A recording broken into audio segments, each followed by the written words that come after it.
To celebrate Record Store Day on the 20th of April, I thought I would interview hi-fi expert and audio grade reviewer Andrew. Hi there, I'm Andrew. I'm the editor and founder of Audio Grade. We're a website that's all about music, and we believe that music sounds lots better on good hi fi. So, first question, Andrew. For someone completely new to the world of hi-fi, what makes vinyl so appealing? So I think what makes vinyl so appealing is because it's so different to all other music formats, particularly in the modern age of streaming. It's a very physical format, and it means that you've got to spend time invested in, choosing what you want to buy, putting it on, putting the needle on the groove. And to do all that makes you sort of really focus on it a bit more and enjoy it much more than just flicking through tracks, perhaps on your phone. What are some key factors that beginners should consider when choosing their first turntable? That's a really good question. And it sounds kind of obvious I'm going to say this, but don't buy super cheap. I'm not saying spend a fortune, but buy something that is from an established brand that also gives you a bit of an upgrade path. I think there's lots of really good entry level turntables that, for example, offer Bluetooth connectivity initially. But if you get into the format, you might then want to connect it to hardwire it to proper hi fi. So look for something that will give you that. And it's got all the essentials covered with cartridge and thing that we can go into. Could you explain the basic components of a vinyl setup and their importance? So there are three main components to a turntable. There's the what's called the cartridge, which is the needle. They're often a standalone thing, but they come included on your turntable. There's a turntable itself that has the arm and the platter, and you also need to think about the signal that it's outputting. Most affordable cartridges are what's called moving magnet, but you can also get more expensive moving coil that has a much lower signal. So you need to think about how you can amplify that signal into your amplifier using something called a phono stage. What are some essential maintenance tips you would give to beginners for vinyl care? I think firstly, just make sure you keep it clean and put it away when you've finished playing a record. There's nothing worse than leaving a record on a platter until the next time you get around to listening to your turntable and it's covered in dust and static. So definitely keep it clean and stored away. There's a few relatively cheap components you can buy that will help keep dust off and things. I've got a few here. The obvious one is a record brush like this that just helps you brush all the dust off, start from the center and work out.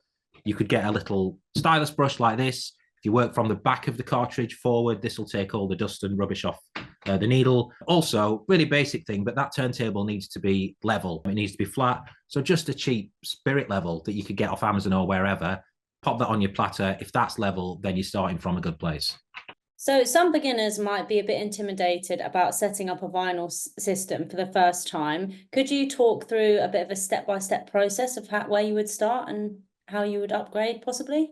Yeah, sure. And I think rather than be intimidated, you can reassure yourselves that setting up a sort of cheap or average turntable will sound much better than a really expensive one that's badly set up. And it doesn't take that much effort or time. It just takes a bit of care. The first thing is just keeping it level. You've got to get that platter flat so that that needle is traveling around a flat record and it's not wandering in either direction. To do that, just buy a cheap spirit level. One of these bubble levels are really good. You can get those all over. They don't cost a fortune. Once you've got your record player flat, it's all about the weight on that needle. This is my finger pretending to be a needle, but you need to get that what's called downforce just right. And every turntable will tell you what that should be.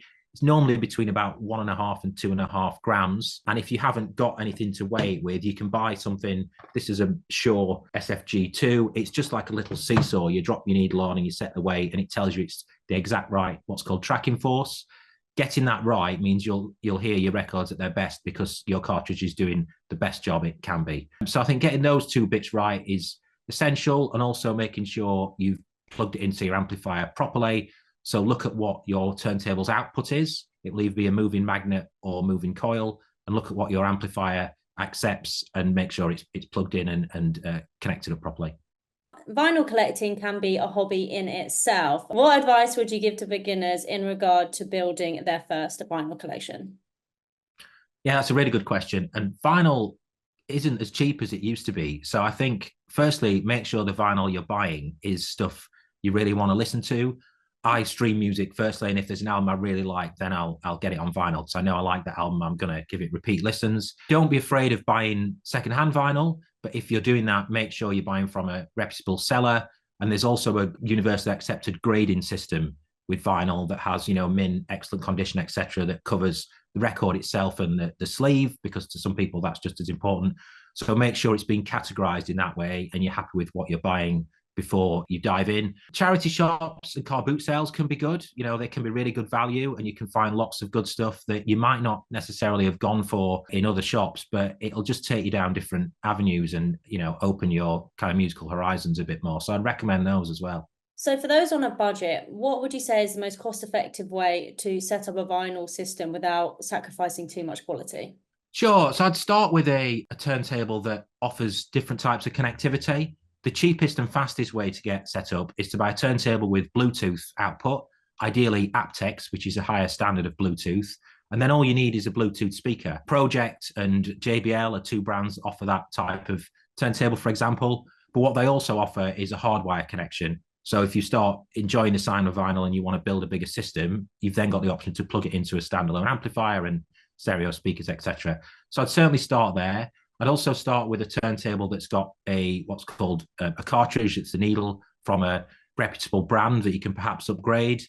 Obvious one is Autofon. They're one of the big players in the industry. They generally come fitted to project turntables, but they'll be on others as well.